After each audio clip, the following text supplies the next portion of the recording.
નમસ્કાર વિદ્યાર્થી મિત્રો, જય સ્વામિનારાયણ. ધોરણ 12 વિષય સંસ્કૃત અંતર્ગત આપણે ભણી રહ્યા હતા યક્ષ યુધિષ્ઠિર સંવાદ, જે મહાભારતના વન પર્વમાંથી લેવામાં આવ્યો છે. અને તેમાં યક્ષ છે યુધિષ્ઠિરને પ્રશ્નો પૂછે છે અને યુધિષ્ઠિર તેના જવાબ આપે છે. તેનો અભ્યાસ આપણે કરી રહ્યા હતા. તો તેમાં શ્લોક નંબર 10 સુધીનો અભ્યાસ આપણે કરી ચૂક્યા છીએ આગળના લેક્ચરમાં. તો આજે આપણે અભ્યાસ કરવા જઈ રહ્યા છીએ શ્લોક નંબર 11નો. તો ચાલો જઈએ શ્લોક નંબર 11. તેમાં યક્ષ શું પૂછે છે?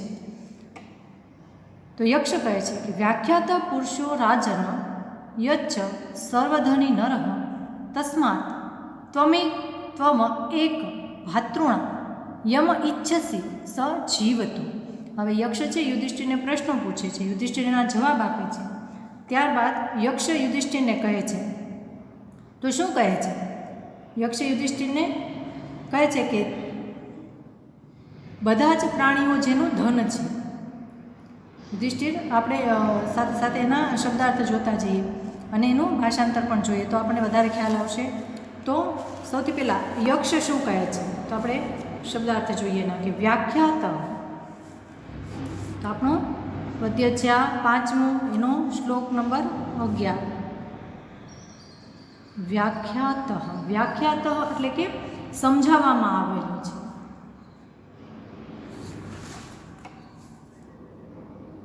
સમજાવવામાં આવ્યો છે, કહેવામાં આવ્યો છે.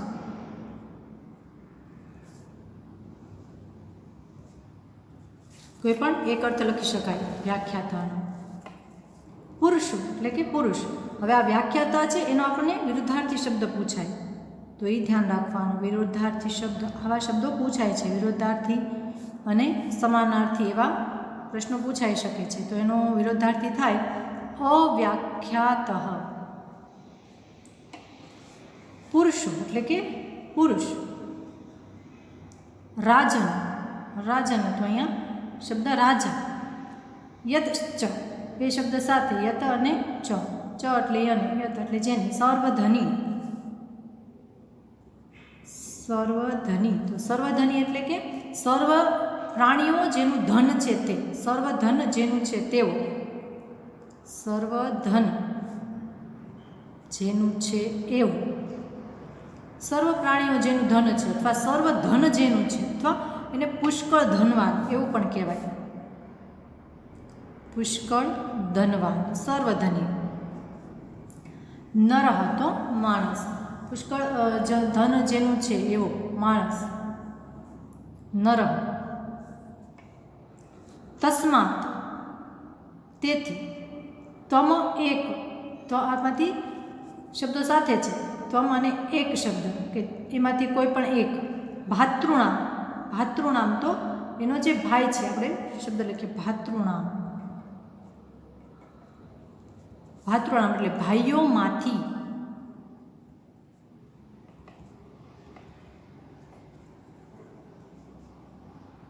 અહીંયા બે શબ્દ સાથે. યમ ઈચ્છસી. યમ એટલે કે જેને. ઈચ્છસી એટલે કે ઈચ્છવું, જેને તું ઈચ્છે છે. અહીંયા ઈચ્છસી.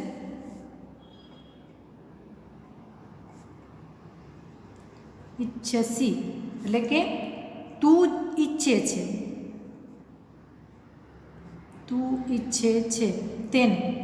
તું ઈચ્છે છે તેને. સ જીવતું તે. જીવતું. જીવતું એટલે કે જીવતો થાવ. જીવતો થાવ. યમ શબ્દ. યમ એટલે કે જેને. જેને તું ઈચ્છીશ ને એ જીવતો થશે. એટલે અહીંયા શું કહે છે કે વ્યાખ્યાતા પુરુષો રાજન યજશ્ચ સર્વધની નર. એટલે યક્ષ બોલે છે કે બધા પ્રાણીઓ જેનું ધન છે અથવા જે ખૂબ જ ધનવાન છે તેવા સર્વ રીતે ધનિક એવા રાજન, જે સર્વ રીતે ધનિક છે, સર્વધની, બધી રીતે ધનવાન છે એવા રાજન. એટલે કે અહીંયા કોને કહે છે? યુધિષ્ઠિરને. એવા રાજન તમે સરસ વ્યાખ્યા આપી. તમે સરસ વ્યાખ્યા આપી.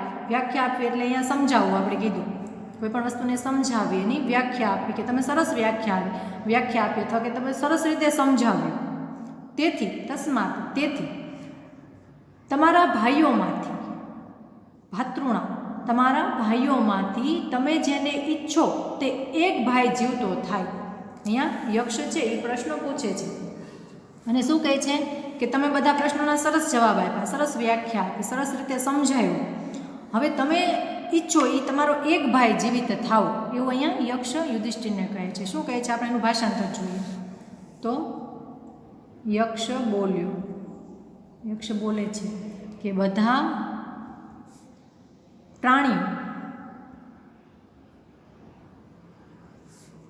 પ્રાણીઓ જેનું ધન છે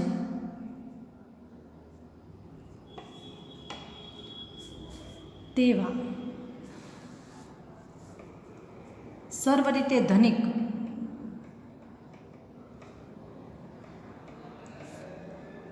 એવા રાજન, રાજન શબ્દ અહીંયા યુધિષ્ઠિરમાંથી, એવા રાજન તમે સરસ વ્યાખ્યા આપી છે, એટલે કે સરસ રીતે સમજાવ્યું છે, બધા પ્રશ્નોના જવાબ છે એ સરસ આપ્યા છે. તેથી તમારા ભાઈઓમાંથી તમે જેને ઈચ્છો તે એક ભાઈ જીવતો થાઓ. તમારા બધા જ ભાઈઓમાંથી કોઈ પણ એક ભાઈ જીવતો થાઓ. જે પ્રશ્નોના ઉત્તર આપે છે એટલે એનાથી સંતુષ્ટ થાય છે કે તમે ખૂબ સરસ રીતે સમજાવ્યું, ખૂબ સરસ વ્યાખ્યા આપી છે. તો હવે તમારા જે ભાઈઓ છે 4 એમાંથી કોઈ પણ એક ભાઈ છે એ જીવતો થશે એમ યક્ષ યુધિષ્ઠિરને કહે છે. આના જવાબમાં યુધિષ્ઠિર શું કહે છે તે આપણે જોઈએ. તો યુધિષ્ઠિર શું કહે છે?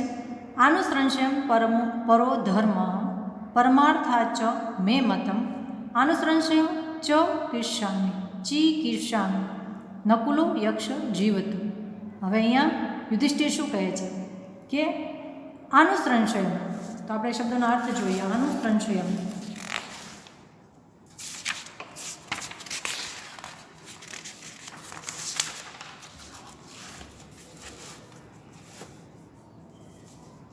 શ્લોક નંબર છે 12મો.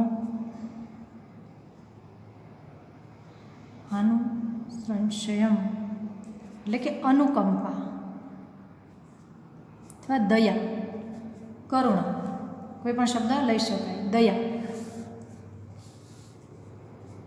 પરો એટલે કે પરમ, પરો એટલે પરમ, શ્રેષ્ઠ, અહીંયા પર શબ્દ તો પરમ અથવા શ્રેષ્ઠ.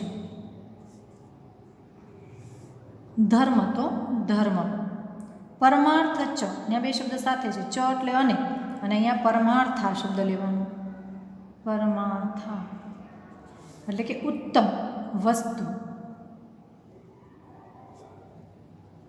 ઉત્તમ વસ્તુ, શ્રેષ્ઠ વસ્તુ, શ્રેષ્ઠ બાબત. ચ એટલે અને, મે એટલે કે મારો, મતમ, મત એટલે મત અથવા માનવું, મત અથવા માનવું, મારું માનવું છે અથવા મારો મત છે એવું કહી શકાય. આનુસંશયમ ફરી એ શબ્દ અનુકંપા, દયા. ચીકીર્ષામિ, ચીકીર્ષામિ, ચીકીર્ષામિ એટલે કે હું ઈચ્છા દર્શાવે છે કે કરવાની ઈચ્છા રાખું છું એવું. કરવાની ઈચ્છા રાખું છું. હું દયા અથવા અનુકંપા કરવાની ઈચ્છા રાખું છું. નકુલો યક્ષ જીવતો. નકુલો એટલે કે નકુલ જે પાંડવોમાં સૌથી નાનો છે. યક્ષ એટલે કે યક્ષ અને જીવતું એટલે કે જીવતો થાવ. જીવતો થાવ. તો હવે યક્ષ છે એ યુધિષ્ઠિરને શું કહે છે તે કે તે સરસ બધી વ્યાખ્યા આપી, બધે જ પ્રશ્નોના જવાબ સરસ રીતે આપ્યા છે. તો હવે તારા જે ભાઈઓ છે એમાંથી કોઈ પણ એક ભાઈ જીવતો થાવ. ત્યારે યુધિષ્ઠિર શું કહે છે કે આનુસંશય પરો ધર્મ, કે જે અનુકંપા છે, દયા છે, બધી જ વસ્તુઓમાં શ્રેષ્ઠ છે, ઉત્તમ છે એમ હું માનું છું, એમ મારું માનવું છે, મારો મત છે. તેથી આનુસંશયમ ચ ચિકીર્ષામિ, આનુશંસા એટલે કે કરુણા દર્શાવવા ઈચ્છું છું. હું શબ્દ કરુણા એટલે કે દયા કરવાની ઈચ્છા રાખું છું, કરુણા દર્શાવવાની ઈચ્છા રાખું છું. એટલે કે હે યક્ષ, યક્ષને અહીંયા ઉદ્દેશ્ય છે, એટલે કે હે યક્ષ નકુલ જીવતો થાઓ. શું કહે છે કે હું દયાને શ્રેષ્ઠ વસ્તુ માનું છું. તો આપણે એનું ભાષાંતર લખીએ. યુધિષ્ઠિર બોલ્યા, યુધિષ્ઠિર બોલે છે, શું કહે છે કે શ્રેષ્ઠ વસ્તુઓમાં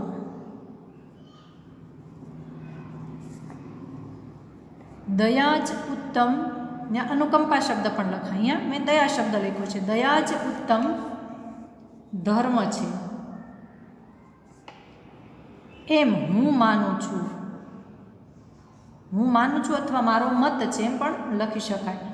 તેથી દયા દર્શાવવા અથવા દયા કરવાની, દર્શાવવાની, અહીંયા દયા દર્શાવવા ઈચ્છું છું. ત્યાં પણ લખી શકાય કે દયા કરવાની ઈચ્છા રાખું છું. તેથી હે યક્ષ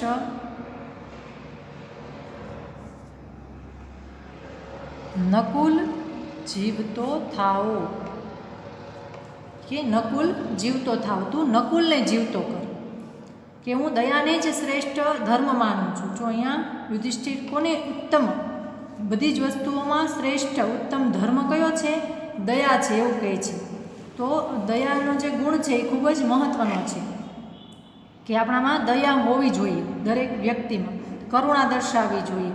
તો અહીંયા યક્ષ છે એ યુધિષ્ઠિરને જે પ્રશ્નો પૂછે છે ને અંતે એમ કહે છે કે તે પ્રશ્નોના જવાબ સાચા આપ્યા છે તો તારો એક ભાઈ જીવતો થાવ. ત્યારે તે શું કહે છે કે હું દયા કરવાની ઈચ્છા રાખું છું, તેથી નકુલ જીવતો થાવ. આ દ્વારા યુધિષ્ઠિર શું કહેવા માગે છે કે કુંતીના 3 પુત્રો છે, એક યુધિષ્ઠિર, એક ભીમ અને અર્જુન. તો આ 3માંથી પોતે એક યુધિષ્ઠિર જીવતા છે.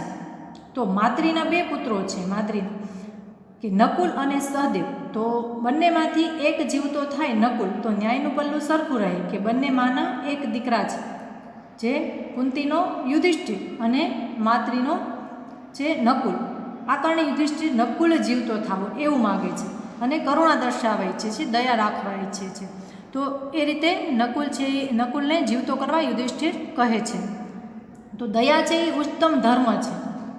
પહેલાં તો શ્રેષ્ઠ વસ્તુઓમાં યુધિષ્ઠિર દયાને ઉત્તમ ધર્મ માને છે અને દયા દર્શાવવા ઈચ્છે છે, એવી અહીંયા વાત કરવામાં આવી છે. આમ તો દયા છે એ મનુષ્યના જીવનમાં ખૂબ જ મહત્ત્વની વસ્તુ છે કે આપણામાં દયા, કરુણા હોવી જ જોઈએ. તો આ જે શ્લોક છે તેમાં દયા છે એની વાત કરવામાં આવી છે કે દયા અથવા કરુણા છે એ શ્રેષ્ઠ છે, દરેક વસ્તુમાં શ્રેષ્ઠ ધર્મ છે એ દયા છે. તો ત્યાર પછી એના જવાબમાં યક્ષ શું કહે છે એ શ્લોક આપણે જોઈએ, જે આપણા પદ્યનો અંતિમ શ્લોક છે. તસ્મ તે અર્થાત ચ કામા ચ આનુસંશયમ પરમ મતમ તસ્માત તે ભાતર સર્વે જીવંતુ ભરતર્ષભ. હવે યક્ષ છેલ્લે શું કહે છે છેલ્લા જે આ શ્લોકમાં કે તસ્ય તે અર્થાત ચ. આપણે શબ્દોનો અર્થ જોયા છે. અહીંયા તે અને અર્થ અને ચ 3 શબ્દો એક સાથે છે. તો આપણે શબ્દોના અર્થ જોતા જઈએ. પહેલાં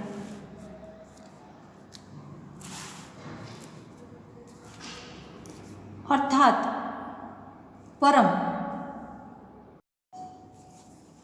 શબ્દોના અર્થ જોઈએ તો અર્થાત તસ્ય તે અર્થાત ચ 3 શબ્દો સાથે તે અર્થાત ચ, તેમાંથી આપણે શબ્દ લઈશું અર્થાત. તો અર્થાત એટલે કે ધન કરતા,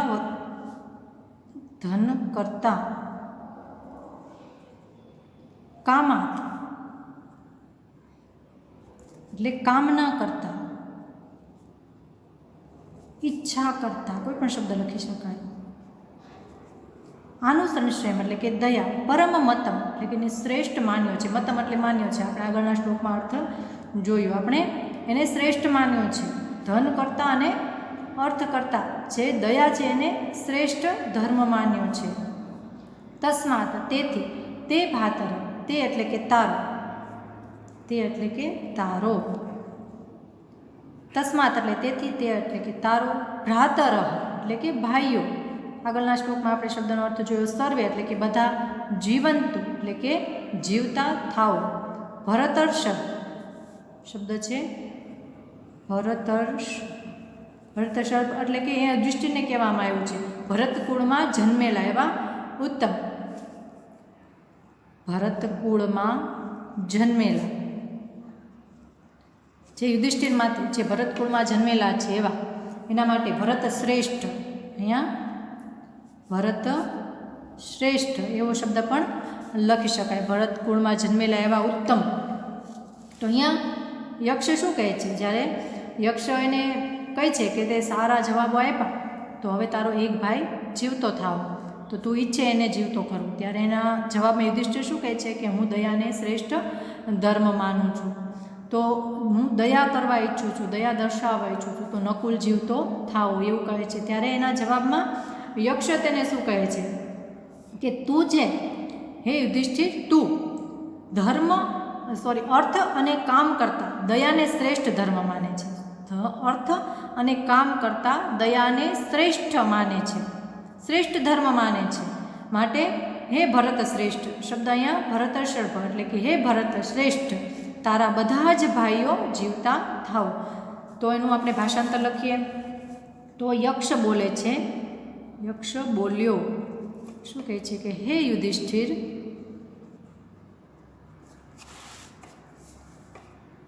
તે અર્થ અને કામ કરતાં પણ દયાને શ્રેષ્ઠ ધર્મ માન્યો છે. તેથી હે ભરત શ્રેષ્ઠ તારા